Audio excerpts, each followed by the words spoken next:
దలాల్ స్ట్రీట్లో మరోసారి వైరస్ గుబ్బులు మొదలైంది. భారత మార్కెట్లపై చైనా వైరస్ ఎఫెక్ట్ పడింది.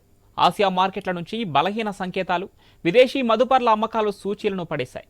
ఇంట్రాడేలో సెన్సెక్స్ 1400 పాయింట్ల మేర పతనమవగా నిఫ్టీ 23,550 స్థాయికి చేరింది.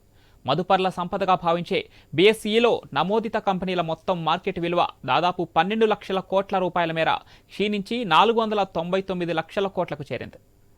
ఇంట్రాడేలో 77,781 పాయింట్ల కనిష్టాన్ని తాకిన సూచి చివరికి 1,258 పాయింట్ల నష్టంతో 77,964 వద్ద ముగిసింది. నిఫ్టీ సైతం 388 పాయింట్లు నష్టపోయి 23,616 వద్ద స్థిరపడింది.